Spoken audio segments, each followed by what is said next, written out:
Good morning students. अभी तक हमने कॉर्डेट्स के जनरल कैरेक्टर्स के बारे में पढ़ा है। अब हम आगे फाइलम कॉर्डेटा के क्लासिफिकेशन के बारे में पढ़ेंगे। फाइलम कॉर्डेटा जो है वो दो ग्रुप्स में बांटा गया है। पहला है एक्वेरिया, दूसरा है क्वेरिया, और इसको हम प्रोटोकॉर्डेटा और यूकॉर्डेटा भी में विभक्त कर सकते हैं। जो एक्वेरिया है या प्रोटोकॉर्डेटा है, इसको 3 सब फाइलम में डिवाइड किया गया है। First is Hemichordata, second is urochordata and third is Cephalochordata. आज हम जो अध्ययन करेंगे वो पहला सब फाइलम होगा हेमिकॉर्डेटा। सब फाइलम हेमिकॉर्डेटा। हेमिकॉर्डेटा समूह में आदिम और प्रिमिटिव कॉर्डेट रखे गए हैं। इनमें लगभग 90 जातियां पाई जाती हैं। हेमिकॉर्डेटा के सामान्य लक्षण निम्नलिखित प्रकार से हैं।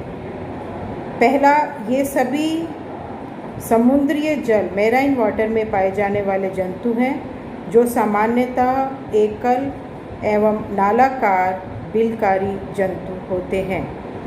दूसरा, इनका शरीर कोमल, कृमि समान, अविखंडित, द्विपार्श्वरीय सममित एवं त्रिस्तरीय और ट्रिप्लोब्लास्टिक होता है।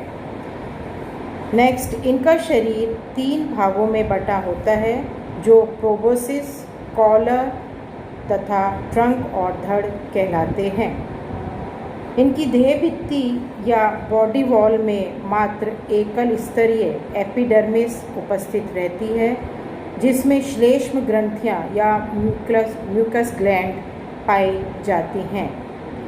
देह भित्ति में डर्मिस स्तर का अभाव होता है। सीलोम 3 कक्षों या और चैम्बर्स में विभाजित होती है जो प्रोटोसील, मीजोसील एवं मेटासील कहलाती है। ये क्रमशः शरीर के तीनों भागों में स्थित होते हैं। पाचन तंत्र में पूर्ण आहार नाल उपस्थित रहती है। यह सीधी अथवा यू आकृति की होती है। ग्रसनी और फेरिंग्स की दीवार में कई जोड़ी ग्रसनी विदर या क्लोम दरारें गिल क्लेफ्ट्स उपस्थित होती हैं। नेक्स्ट, रुधिर परिसंचरण तंत्र और ब्लड वेस्कुलर सिस्टम सरल एवं खुला और ओपन प्रकार का होता है। इसमें 2 लंबवत वाहिनियाँ लॉन्गिट्यूडनल वेसल्स होती हैं जो पृष्ठ और डॉर्सल एवं अधर वेंट्रल रक्त वाहिनी कहलाती हैं। उत्सर्जन के लिए शुंड ग्रंथि और प्रोबोसिस ग्लैंड्स अथवा ग्लोमेरुल्स उपस्थित होती हैं जो रुधिर वाहिनियों से संबंधित रहती हैं। तंत्रिका तंत्र आदिम प्रकार का होता है जिसमें पृष्ठ तल पर एक पृष्ठ तंत्रिका रज्जु डॉर्सल नर्व कॉर्ड अथवा अधर तल पर एक अधर तंत्रिका रज्जु वेंट्रल नर्व कॉर्ड उपस्थित होती है। नेक्स्ट होती है पृष्ठ तंत्रिका रज्जु का अगला भाग खोखला होता है। संपूर्ण शरीर में एपिडर्मिस के नीचे तंत्रिका जाल और नर्व नेट उपस्थित रहता है। नेक्स्ट इज नोटोकॉर्ड केवल शरीर के अगले भाग में मुख के आगे स्थित होती है। यह मुख गुहा की छत से निकलकर शुंड के आधार भाग तक फैली रहती है। इसे मुख गुह्य अंधव्रत बक्कल डाइवर्टिकुलम कहते हैं। जनन इनमें लैंगिक प्रकार का होता है, ये सेक्सुअल टाइप का होता है। लिंग समानतः पृथक होते हैं। जनन 1 से कई युग तक होते हैं। निषेचन शरीर के बाहर पानी में बाहरी एक्सटर्नल होता है। इनका विकास प्रत्यक्ष अथवा अप्रत्यक्ष डायरेक्ट और इनडायरेक्ट प्रकार का होता है। कुछ जंतुओं में विकास टॉर्नेरिया लार्वा द्वारा होता है। उपसंघ हेमिकॉर्डेटा में 2 निम्नलिखित क्लासेस में पाई जाती हैं और विभक्त रहती हैं। पहली क्लास है एंटेरोब्रियोस्टा और दूसरी है टेरोब्रैंकिया। पहले क्लास एंटूरोब्लास्टा का हम उदाहरण देखेंगे, बेलेनोग्लोसस है और इसके लक्षण देखते हैं, क्या इसमें मुख्य लक्षण पाए जाते हैं। पहली क्लास है एंटूरोब्लास्टा। इस वर्ग के जंतु समानतः लंबे इलोंगेटेड क्रमी समान एवं 25 से 2500 मिलीमीटर लंबे होते हैं। नेक्स्ट, ये एकल एवं बिलों में रहने वाले जंतु हैं। ये सामान्यतः एक्रोन अथवा टंग वॉर्म कहलाते हैं। इनमें आहार नाल एक सीधी नलिका के रूप में होती है। इसमें गुदा देह के अंतिम छोर पर स्थित होती है। इनकी एपिडर्मिस रोम युक्त सिलेटेड एवं ग्रंथिल होती है। इनकी लगभग 70 जातियां और स्पीसीज ज्ञात हैं। इनका उदाहरण बेलेनोग्लोसस एवं सेकोग्लोसस आदि हैं। नेक्स्ट इसकी क्लास है टेरोब्रैंकिया। इस क्लास के जंतु छोटे आकार के जंतु होते हैं। यह एकल अथवा निवीही और कॉलोनियल जंतु हैं। इनकी ग्रसनी में या तो केवल एक जोड़ी क्लोन छिद्र होते हैं अथवा इनका पूर्ण अभाव होता है। इनकी आहार नाल यू के आकार की होती है। इसमें मुख एवं गुदा द्वार पास पास स्थित होते हैं। इनमें जननों और गोनाड्स की संख्या कम होती है। इसमें लगभग 20 जातियां स्पीसीज ज्ञात हैं। इनके उदाहरण हैं सेफेलोडिस्कस एवं रेप्डोप्लूरा। Now second subphylum is Urochordata or Tunicata. Now characteristics of Urochordata. ये समुद्री जल और मेराइन वाटर में रहने वाले जंतु हैं जो छिछले और शैलो अथवा गहरे डीप पानी में पाए जाते हैं। वयस्क समानतः स्थिर फिक्स्ड होते हैं, परंतु स्वतंत्र जीवी फ्री लिविंग प्रकार के जंतु भी देखे जाते हैं।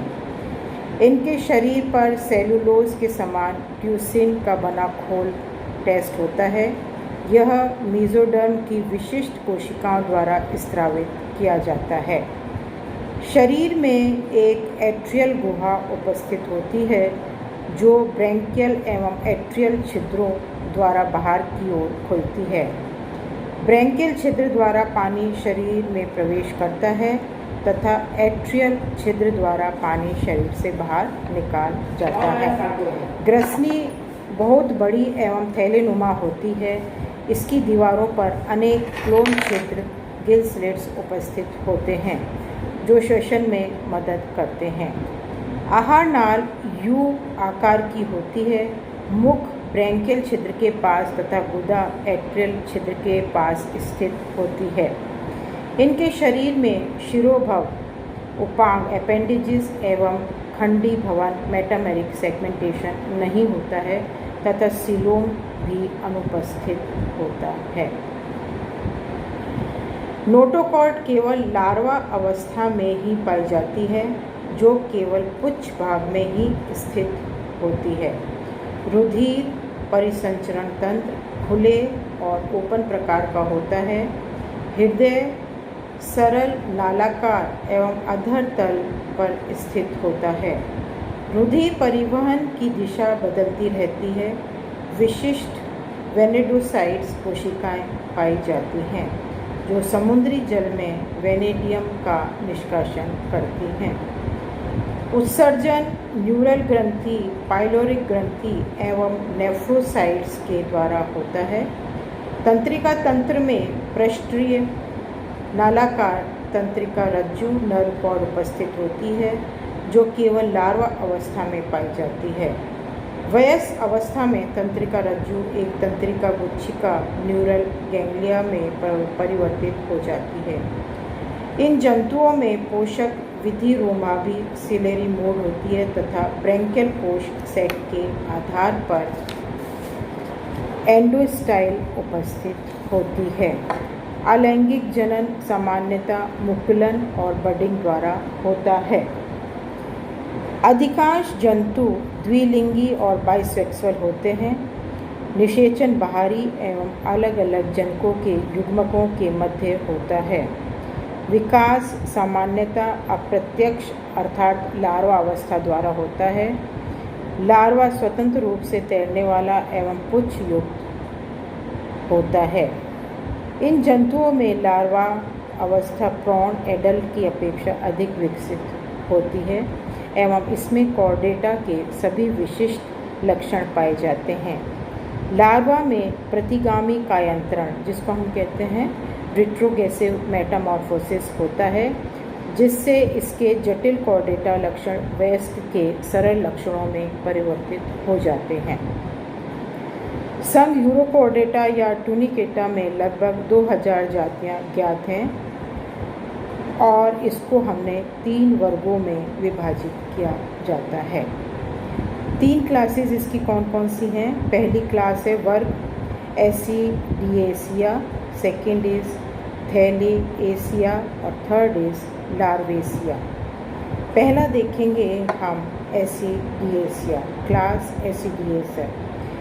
इसके जंतु एकल निवीह एवं तलपलावी होते हैं। सेकंड, इसमें शरीर के बाहर कवच स्थायी पूर्ण विकसित एवं मोटा होता है। ग्रसनी की दीवार में अनेक गिल स्लिट्स होते हैं जो एट्रियल गुहा में खुलते हैं। ये बाइसेक्सुअल जंतु हैं। लार्वा स्वतंत्र रूप से तैरने वाला एवं अत्यधिक विकसित होता है। एट्रियम पृष्ठ सतह पर एट्रियल छिद्र द्वारा बाहर खुलता है। इसका उदाहरण है हार्डमानिया, एसिडिया, सायोना इत्यादि। नेक्स्ट क्लास है थैलेएसिया। ये जंतु एकल या कोलोनियल एवं स्वतंत्र रूप से तैरने वाले जंतु होते हैं। इसमें खोल पारदर्शी एवं स्थायी होता है। इन जंतुओं में मुख तथा एट्रियल छिद्र क्रमशः शरीर के अगले तथा पिछले सिरों पर स्थित होते हैं। ग्रसनी में प्लोम छिद्र होते हैं जो एट्रियल गुहा में खुलते हैं। वयस्कों में नोटोकॉर्ड, नर्व कॉर्ड एवं पुच्छ अनुपस्थित रहती है। ये द्विलिंगी जंतु हैं जो पीढ़ी कायांतरण, ऑल्टरनेशन ऑफ जनरेशन प्रदर्शित करते हैं। इनमें अलैंगिक जनन बडिंग द्वारा होता है। इसके उदाहरण हैं सेल्पा, डोलो, योलियम एक्सेट्रा।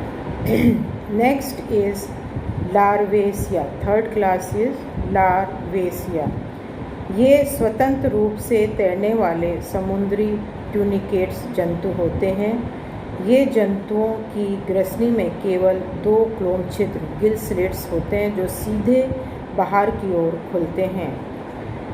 प्रौढ़ और एडल्ट अवस्था में पुच्छ पाई जाती है जिसमें नोटोकॉर्ड उपस्थित रहती है।